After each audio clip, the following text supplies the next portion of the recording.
And we're segueing into our special guest, and that is Mike Barnhart, a owner of Swift Mortgage and a personal friend of mine, good friend of mine. Mike, take it away. Tell us a little bit about you. Yeah, so like Luke said, Mike Barnhart, owner of Swift Mortgage, started the company about 2 years ago, but been in real estate on the mortgage side since 2005. So doing it for a long time. We're growing quickly. We are up to right about 25 loan officers right now. So great place to work if anyone out there is a loan officer and looking to make a move. So I'm going to do a shameless plug right there. Thank you. No, do all the shameless plugs you want. We actually had Jimmy Orama on last week. He works for you. It's a small world. He was surprised when I told him we were friends. He was like, "Whoa!" I think was careful of what he said, because right after that he said the whole plug about everything I say is me only, not indicative of the company or people I work with, which was kind of Thank funny. goodness, It's kind of man. cool. I'll Yeah. be more and say he represented the entire company. He did well. Cool. Thanks, man. So, Mike, I mean, we wanted to have you on because, I mean, you're a very smart dude when it comes to real estate and mortgage right now. And it's a tough time. And I don't want to talk about the whole country as a whole, more Arizona, right? Like, we want to talk about what's going on in Arizona. Why is housing so expensive? Why are the rates so high? Or are they even high? So let's talk about the first part. Why does it seem that housing is not affordable right now? Because it's not. That's number one. But what's causing that is there's no inventory, right? Even if builders doubled their current rate of building new homes, if they doubled that in 4 years, we still wouldn't be caught up to where we'd be at an even market. It's going to take us around 6 to 7 if they're able to double that. So with low inventory, it's going to cause just supply and demand right there. It's going to cause housing to keep increasing, going higher and higher. And then you top that with just the news, the media, they get out there and they scare people, and then people are afraid to buy, but then you get the investors that come in, they're like, I'm going to scoop up some homes while I can. And we're seeing that right now. We're seeing big investors, not just your normal, buddy down the road that has 4 rental properties. I mean, we're talking big conglomerate companies that are coming in and buying up a ton of the residential real estate here in Arizona. Who are those investors? Like BlackRock? You nailed it. BlackRock's BlackRock's the biggest one. Yep. Yeah. And do you think they're just holding on to those properties, renting them to the public, and then they're going to flip them when the market, goes back up? Or I just see this happening for the next 5 years. We're going to be stuck in this pattern for like 5 years because of what you just said about no inventory. Right. And no, we will be stuck in it for a while unless something huge happens.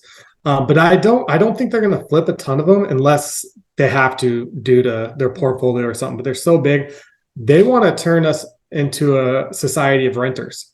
Is really what I agree. Yeah. I mean, I talked to Luke about this. Like, what's the incentive to increase inventory at such a surplus rate when you could, if right now where current active listings are right now, you can have such a significant profit right now. Why increase the inventory when there's a risk of lower profits? Right. Yeah. There is no reason to do it if you're an investor. Yeah. You might as well get the highest profit you can in the market that we're in. So I think it's going to be this way, like Luke said, probably 5+ years. Unless something huge happens to the economy, we go to like a major war, we do have World War III, something like that. It's going to take something huge like that to kind of alter this. Well, without blood, what's needed for housing to be affordable again? Increase interest rate, increase inventory. I get that, but is that the only means?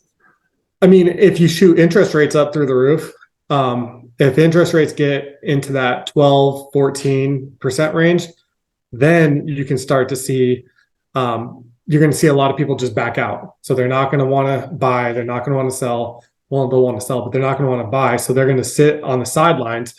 Then we'll have a little more inventory because houses are going to take 3 to 6 months to sell. Is that what we thought when interest rates right now, they're about 7%, and yet prices of homes, they caught back up to last year's prices. So, and the only people who Yeah. can really buy right now is not the people on the sidelines, the average people. It's just the big investors like BlackRock just buying it all cash. Like, what is interest to them? So to them, it's nothing because, like you said, they're paying cash. So they're happy if those rates keep going up because, it just limits their competition. Right. Now you just have them buying a house with nobody else putting in an offer. Mhm. So they have no incentive for that. There'll be a tipping point. We see it all the time when we're trying to pre-approve borrowers right now. Mhm. A lot of them, they come in, they want to buy a $500,000-$600,000 starter home because that's where they're at now, at 7.5% interest rate, and it's really hard for them to qualify. So we have to tell a lot of them, you got to go find a house around 350. Is there And- any houses at 350? I mean, you're going out to Florence, you're going out to just outskirts where no one wants to live if they have to work in Phoenix. You don't want to drive an hour and a half, 2 hours commute every day each way. So that will get to the point where people aren't qualifying. We're starting to see that. Now, we did see a good improvement in rates this past week, as far as mortgages, but nothing to bring in these first-time home buyers where they can actually afford it. And that's what I feel the worst for, are the first-time home buyers. 100%. Mike, what is today's par rate on someone with, and this is someone with good credit? Give me a scenario for A+ borrower, but let's say 5%. What's his rate going to be? 5% down payment on that? You're probably going to be 7.25, 7.375. Now flip that, which the average person, because that's a small number of people that can qualify for that. Mm-hmm. Get us that 680 average person. You're going to turn that person to FHA, right? Most likely, unless their loan amount's too high. Yeah. What is FHA's limit right now? It's like 552, right in that area. And that's your first time home buyer, right? Yeah. But that's also like the average house. What is it? The average nice house in a nice neighborhood is what, 600,000? Right. Like our house in our area is like 800, right? Mhm. And like the smaller probably houses in our neighborhood are going for 600. Right. And how long ago did you buy your house? Oh, we bought 2010, Oh, and what'd you pay? Like, 288. yeah. So that's the number one reason why people buy real estate right there. I bet you wish you picked up 10 of those houses back then. I should have. We had the means to do it back then, but we were Well, the scared. thing is, no one knew, right? No one That's the did thing. know. No one knew. No. Everyone thought the housing would keep going down and down and down, and it's basically almost worthless. Who would have thought it would bounce back up like it is now? Right. Not this high. I remember because I actually short sold a house back in 2008. I was living in California. I bought the house for right around 770. And then a year to the date later, I sold the house for 440. So yeah, in 1 year, I lost over $300,000 on that house.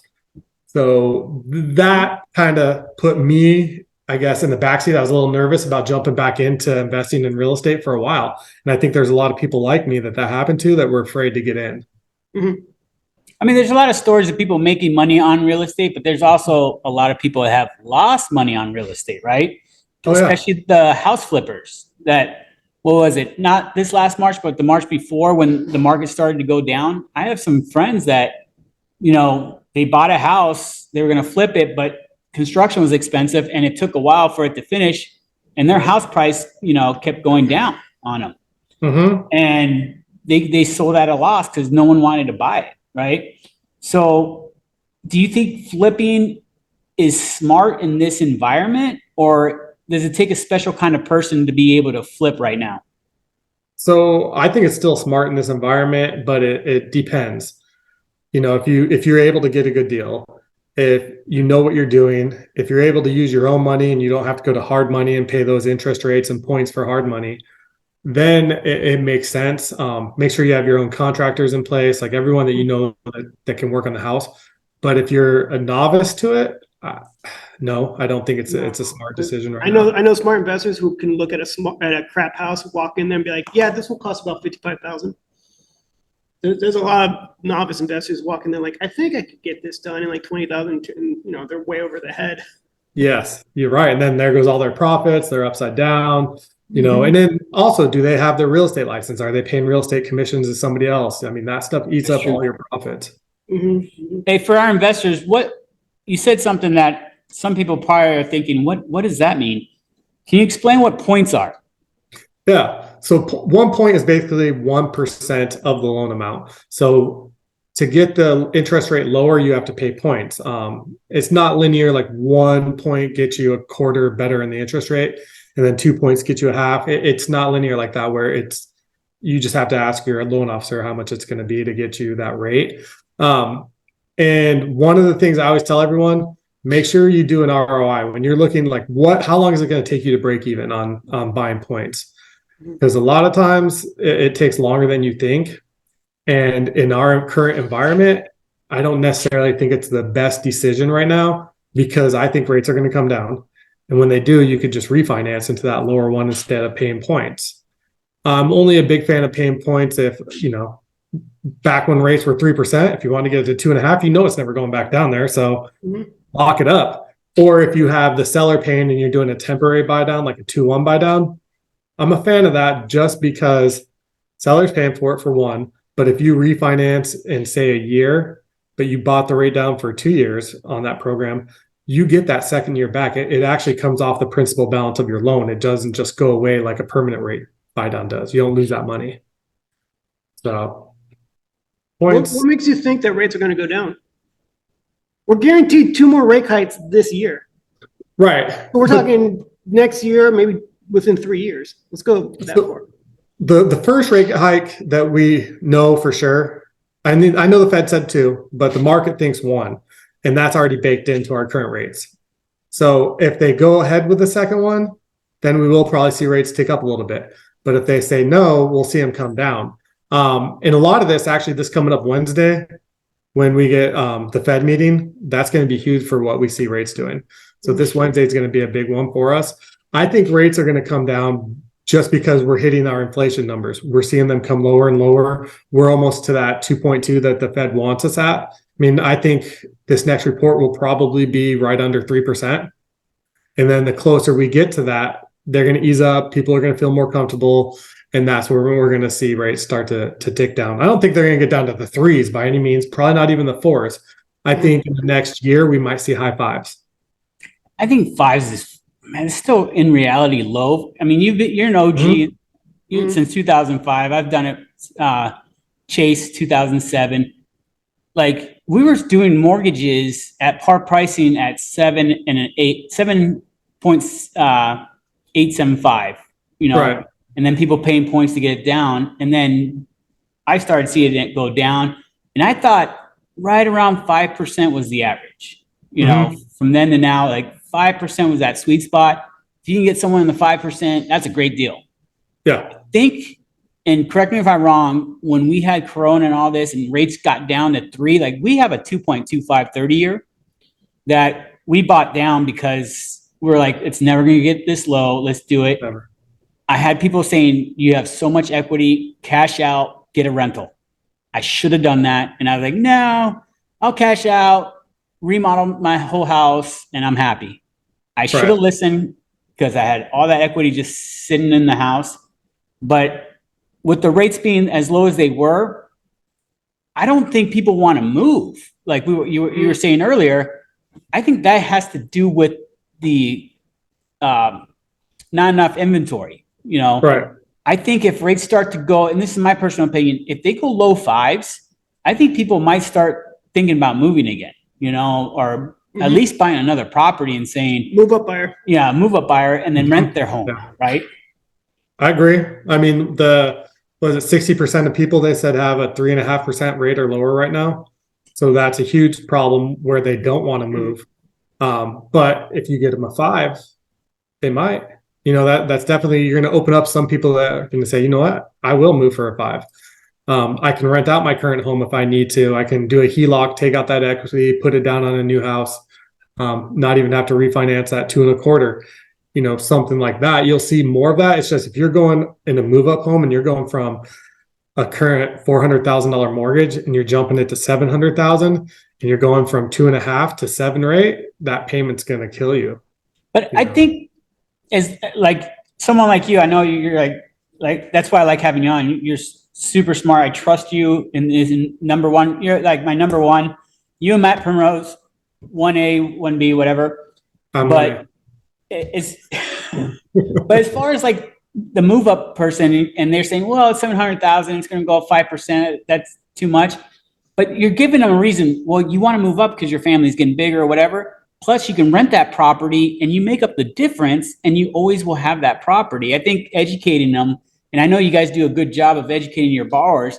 Mhm. That's what you just have to have that conversation, right, with that person, so you can educate them and not just have them talk to their friends at a cocktail party who have nothing to do with this industry. Maybe they just, I don't know, work at, I don't know what other jobs are out there besides mortgage and real estate nowadays, but they're like accountants and stuff like that, right? Doctors, Right. lawyers, like they think they didn't have all the answers, but I think you just have to have conversations with these people and just educate them, like, why, this is not a new philosophy, a new formula. It's been since it's a tried and true thing that people have been doing when they move up. Yeah, you pay a little bit more, but with rent being as expensive as it is, you're going to make a ton off of that house that you have at 2.5, and you're going to have a bigger house, and you can always refinance when it goes down.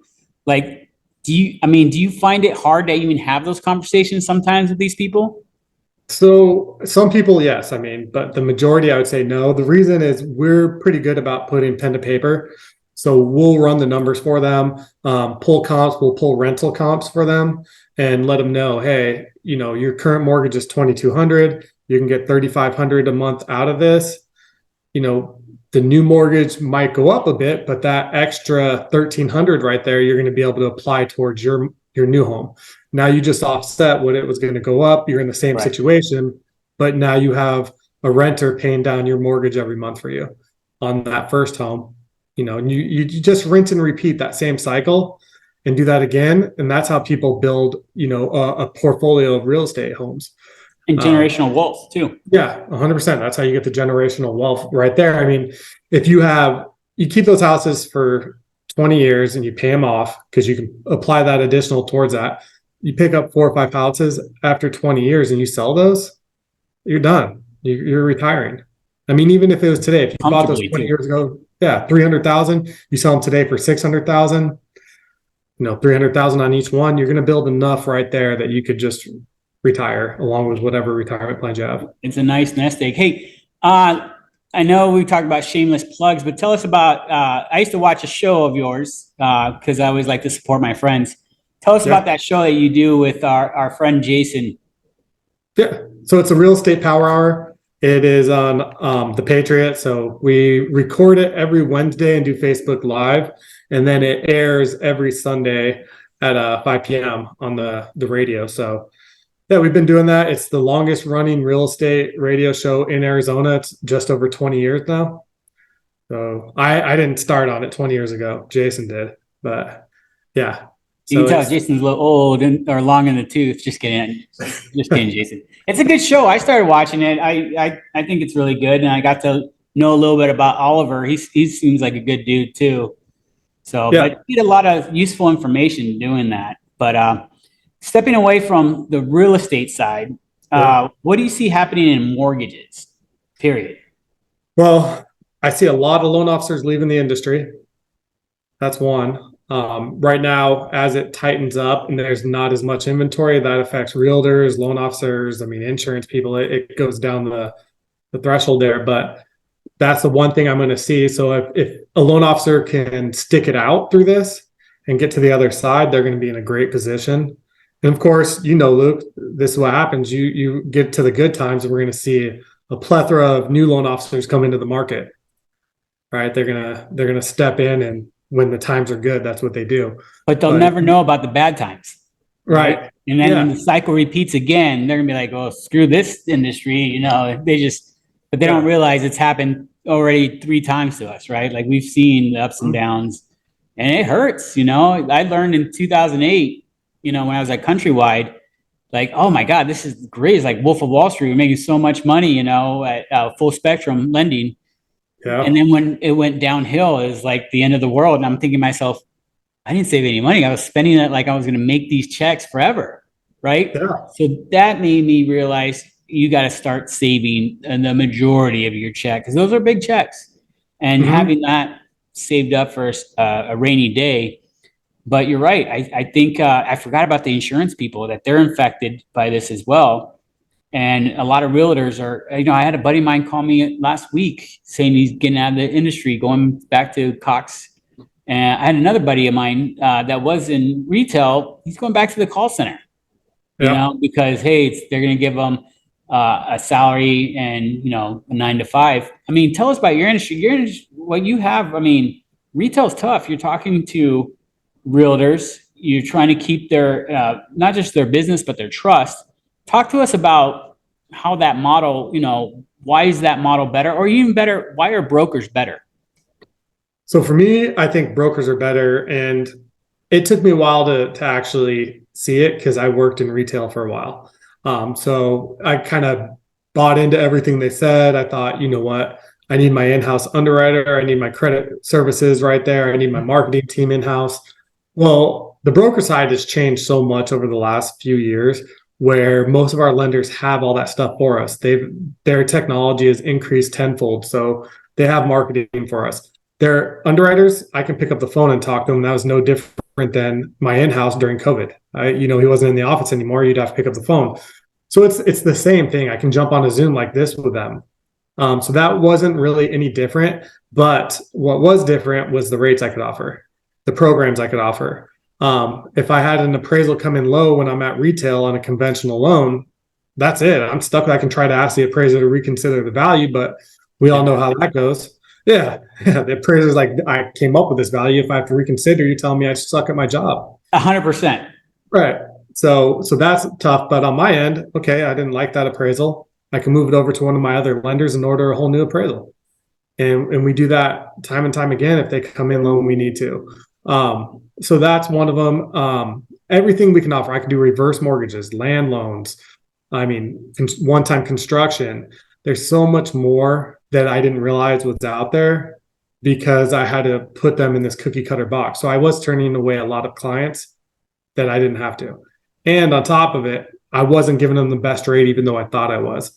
So they would send me a loan estimate from someone else, and I would tell them it's BS. So there's no way that's real. Come to find out it was. Yeah. Those were real rates. And so once I learned that, I was like, damn it, I'm screwing people over. So I need to make the move.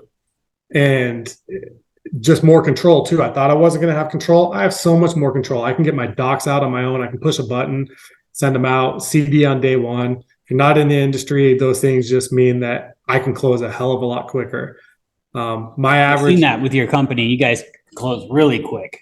yeah, as a company, our average close time's 11 days, clear to close. Smoking. Yeah, mine's 8.6. So it's just so much quicker. We were so lucky to do it in 30 days at retail. Now it's like right? If yeah. Now we're twiddling our thumbs and almost forgetting that the loan's still around because we've been clear to close for 2 weeks before the closing date. So and that realtors love hearing that because they want to close as fast as possible. They don't care. When you say, oh, I can close in 30 days, can close in 20 because they're, the faster we close, the faster they get their check, right? So when they 100%. hear you can close in 11 days, like you got to be getting a ton of business because of that, right? It definitely helps. That definitely helps. That and plus they're stressed out. A lot of realtors don't have a ton of business going right now. So they get that under contract. They're expecting that to close so that they can pay their mortgage. So that whole 30 days it's stressful for them. Once you tell them we're clear to close after 10 days, now they can relax.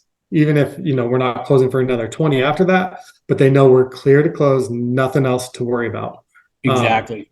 So that helps a lot too with them and helps us pick up business for sure. And then just the rates when they see that we were talking about it earlier in the show. How do people afford a house right now? Well, they have a lot more buying power when they have a lower rate.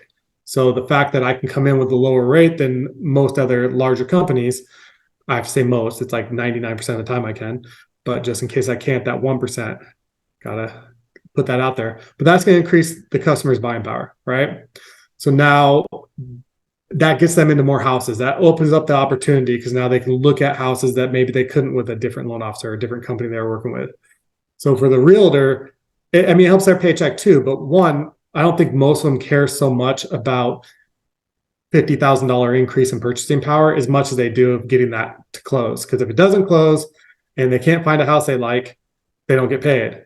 But if they can increase and now we open up the bucket, maybe it opens up 50 different houses they can look at for a client, that helps out tremendously. And that's what realtors want. Now, I know that you probably get this question all the time when you have like your first time home buyers. Mm-hmm. When they ask you, well, that's kind of, that payment's kind of high. Maybe I should sign another lease for a year and maybe think about this next year. So my question I'm going to throw out to you is rent versus buying. Yeah. Give us why one or the other. So buy it, I would say almost every time. Not every time, but almost every time. As long as you can afford it. Yes, even if your payment's a little higher, $500,000 more than it is if you're renting, you're paying down the mortgage. You're paying down that balance. You're building that equity. As long as housing continues to increase, you're building equity every month. And you're going to wish right now, everyone looking at houses that's first time buyer is wishing they bought 2 years ago, right? Last year, even. Well, last year's probably break even, but 2 years ago. Yeah. So that's what they're wishing. And it's going to continue that way, I think, for a while. So get in, and especially if you're young, like my son's 21 right now, my oldest, and he's buying a house. He currently rents with 3 roommates. So I'm like, why? Why don't you just buy a house? You guys all 3 can pay the same amount, and now you own the house. And he's going to pay a couple $100 more, but now his roommates are paying down his mortgage for him. Yeah, but it's his house, right? Yeah, a couple hundred more. Who cares? Yeah, and then he can rent it out when he wants to start a family and move up, or he can sell it and take that equity and drop it on a new home. It's just going to put him in a much better position than if he was just continued to rent, because he's going to have nothing to put down on a house down the road. Yeah, but he also has you guiding him to do that, right? So he's going to, let's be honest, your kids are going to be well off because you're going to be able to tell them what to do. They're going to see that with your oldest, and it's going to be rinse and repeat, rinse and repeat. Mm-hmm. As long as I get invited to the Barnhart family reunions, I'm good to go, right? Say, I was there when you got your first house, Yeah. I'm sure you'll be teaching your kids the same way, because that's something that, at least in my family and most of my friends growing up, we weren't taught that. It wasn't, I don't know if our parents didn't know, but I was never taught about buying a house. Yeah. It wasn't taught. It would have been great to hear our parents say, hey, you're 21, buy a house. Mm-hmm. You're in college, don't rent a house, buy a house, and do what your son is doing. They can turn around 4 years when he's done with school and say, I don't want this house anymore. At least he'll have the equity, put it towards another house, or right. meets a lady and they end up buying a house. He has a rental, extra income coming in. So no, that's pretty smart. But I think we've talked enough about that. Mortgage and real estate. Just want to dig a little deep on Mike's brain here. If for a lot of people out there that don't have the money to buy a house, put down, what's another investment vehicle out there that you think, it's not that it's a safe bet, but if you were in this situation, what would you be investing in right now, or at least looking into? So there's a few things. I think solar is huge right now. I don't have solar, so I'm just going to tell you that right now. Neither do I. Yeah, and I won't put it on my house. I don't plan on it. But for people that are selling solar here in Arizona, it's a huge market. So many people are doing it. So I think investing in that smart. If you're good at this, starting a solar company, you're going to make a ton of money off of it. I have a lot of friends that are doing it. It's not really regulated yet. It's going to be, but right now, they can do whatever they want. So that's one of the reasons I don't have it. I know at my old office, we were right next door to a solar company. So we talked to the guys all the time. One of them told us how he talked a client into, hey, if I get you Super Bowl tickets, will you buy this? He's like, yeah, if you give me Super Bowl tickets, we'll do the solar. Cool. Well, since it's not regulated, he bought the tickets, put the cost of the tickets into that guy's solar panels. So the guy paid for his own Super Bowl tickets and didn't know it. So that's what I'm talking about. What? Yes. I love that. Yeah. Wow. But getting Super Bowl tickets is hard. Yeah. You're in this position. Wow. Mm-hmm. That's so crazy. I know it's not regulated, but it's just a weird I won't do it. I get bugged all the time to do it because I think down the road when it is regulated, I think it'd be way easier for us to get it, and we'll see all those fees and all the extra amount of money that they make off of that come off, right? Right. So it's funny that you don't have solar as well, but my question, does solar hurt your house when you try to sell? Yeah, I mean it can, because if you're leasing the solar panels, now whoever's buying it has to qualify for that lease, and now that lease payment gets added to their debt to income ratio. So yes, it can. So sucks. what if they own the solar panels and not lease? If they own it outright, then you're Mhm. good, because now they don't have to qualify. That's part of the buying the house. There's no extra payment. So it does make a big difference. So when you're looking, to your point, yes, if it's owned, that's a heck of a lot better situation that you're going to So get. I mean, I know you're not an appraiser, but does that add value to the house?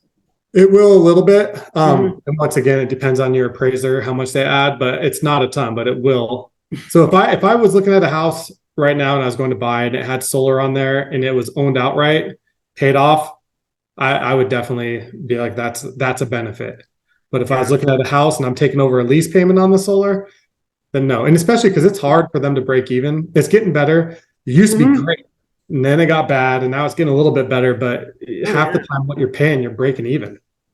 Yeah, because solar panel costs like right now. I got a quote. It was like almost like 20 grand. I was like, that's going to take a long time to break even, and they last what 20 years. So by the time you Right. break even, you have to buy another one. Yeah, That exactly. sucks. Screw that. Yeah. I'm not doing that. No, That's it's a insane. terrible idea. The technology's not there yet. I mean, there's time for it to innovate, but right now, I don't think it's the right move. I don't All right. either. Yeah. Let's jump into portfolio talk. What's in Mike's portfolio? What else are you investing personally? So Let me get some tips so I can see what I can buy. Tesla. I have a lot of Tesla, but Doesn't I go got- down. Doesn't go down, man. I have some Tesla. I I like Tesla. hesitated for 2 years. Alphabet. I think Google's gonna be big. So Yeah. I Google. I've had some Bitcoin. I played around in that space for a long time. Bought a you're bunch. speaking my language. Yeah. The You cryptos. like you like crypto? Yeah, me and Primrose talk about it all the time. But we have the Bitcoin, Ethereum, big XRP guy. I just Mm-hmm. just for safe, I transferred some coins into XLM just in case, and then it went up. So I feel like $1 million, right? Is that why it went up? No, I wish. I'm not a whale. I don't have that kind of money, but I got a significant chunk. But I have a significant chunk of XRP, Bitcoin, and Ethereum. But Okay. like the Bitcoin, I'm going to leave to my kids. That's the goal, right? And I talked to another buddy about it last night. You remember Chris Gator, right? Oh yeah. Yeah. So I was out with him last night at our friend's mutual friend's kid's birthday party. And we were talking about crypto, and he still has his Bitcoin, a good amount. And he's the same way. He wants to be able to leave that to his kids. He thinks that generation is going to benefit more than us on the Bitcoin part. But like the other stuff I have, that's like the Ethereum. I have Cardona. What else? Polygon. I'm big on Polygon. I think that's the next Ethereum. I have that put away for me. Like that's going to be my retirement kind of thing. That's hopefully, which big SEC win. Did you see that XRP one against SEC? That is opening up. It's no longer a security. It's not a security, man. So that's going to. That's awesome. That's the next bull run's going. I think, Mike, the next bull run's going to be Small epic. cryptos. Epic. Small cryptos, The yeah. altcoins are going to be epic. I think Bitcoin's still going to jump like crazy. I think Ethereum's going to jump. I think some of these meme coins are going to jump because people are stupid and they're like, oh, what's this Dogecoin? Yeah. And what's the other one that's pretty big right now? Shiba. Shiba. Mm-hmm. I have a bunch of that because, dude, like, there's idiots that are going to think it's going to be worth money, and why not? So when you talk about that, I have a small allocation to cryptos, but some in stock, like what we talked about. Mm-hmm. But then again, I'm a big believer in the digital currency. I think that's going to be the next. Right now, it's so early in the game that if people listening, if you can buy just a little bit of everything that we talked about, you'll be in a good position. And obviously, buy what you can lose. So if you wake up tomorrow and it goes to zero, no big deal. You're not going to jump off the Bank of America building because you lost, a ton of money. But And then as once far it as- goes up, they're all going to cuss you out saying, I should have bought more because Luke said not to. I've learned not to talk. I talk to only people that are in the same space, like Primrose, now you, about digital currency. Because the other people, like the other 90% of my friends, are like, "Oh, that's not going to work. It's not going to work." All right. And then I get a phone call a year later. "Oh, dude, do you still have these?" Yeah, I still have them. Holy cow! I should have bought some. Well, dude, you told me to F off, and I'm stupid, and this and that, and now it's, You have to wait for that one day for it to pop. Exactly. It's just that one day for it to pop up, get out. And the entire time when it doesn't pop, you're accumulating. You're just buying it each paycheck. Yeah. So now we know you have some of that in your arsenal. What else do you have in the portfolio? Besides that, the most what I put into is real estate. So I put in some of my parents. What's that? Any REITs? It's not. So this is what I have. I have a couple rental homes.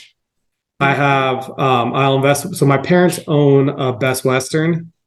So I put money into that with them. Mhm. So that's about as good as I get there. We also have, a cabin up north. And then another rental in Oregon. So that's kind of my whole thing. That's all I invest in mostly. And, you brought it up earlier. People right now that can't get into a house, they don't have the down payment saved. Well, we still have down payment assistance programs. So we do it all the time. Seller pays the closing costs. We do down payment assistance. The buyer gets in for $500 and they're in a house. So there's ways for them still to get in. You live in that house for a year, turn it into a rental, do it again. And so repeat. Yeah. So that's kind of my thing. That's just because what I know. I'm not saying there's not other better ways that you should be investing, but that's all I really know. And I'm looking more at the commercial side of it right now too. We have to say the disclaimer: does not investment advice, blah blah blah. So Yes. we don't get sued. Yeah, it's not investment advice. Right. We're just like going off of But what we're we gonna see. talk about it all day. Yeah. But do your own research, blah blah, Yeah. whatever that means. Well, that's pretty much it. So, Mike, before we leave here, Yes, sir. I know you work extremely hard. You're one of the hardest working people out there. When you do get a chance and you go home to the missus, what are you guys watching on TV? Are you streaming anything right now? So right now we're watching a show on Apple TV called The Crowded Room. So it's got Tom Holland in it. If you haven't seen it, it's a pretty good show. Yeah. Spider-Man guy, right? Oh, is that the one where he does like the what is it about? I don't know what Crowded Room. Yeah, so you wouldn't know it. I was just on Apple TV and it popped up and I was like, I'll check it out. It's got Tom Holland in it and it gets pretty good. It starts off a little slow, but then it gets really good. So it's basically I'm trying to tell you without giving it away, but he's got mental issues and he's basically split personality and commits a crime. And yeah. Well, So probably check it out. We have Apple TV, so we'll do that. And then football starting. Who's your team? yeah, I'm a native. So Yep, it's you are. Cardinals. Come on. They look Yeah. bad. Yeah. They look bad. That's all right. So right now I'm waiting for basketball because I was talking to Ishbia out in New York. Yeah. We have a minute. Talk to us about what happened to you this week, real quick. All right. So we had UWM, the owner of the Suns owns UWM. He invited me out and a few other brokers. So we got to go to the closing bell ceremony on Wednesday at the stock exchange. So super cool. We got to go out there. He rang the bell. We all got to go inside, tour the stock market or the stock exchange. It was a really, really cool event, but I got to spend probably about 20 minutes just talking to Ishbia on my own about some stuff, mostly about the Suns. That's awesome. Yeah. All right, my dude, it's a pleasure. And I do want to keep having you on. At least if I can get you under contract for like once a month would be awesome. I'm in. So Do it. I'll get your electronic signature for that later, but All right. we'll talk soon. Cool. Thanks, Jimenez Thank you brothers. for your time, brother. All right. Talk to you guys.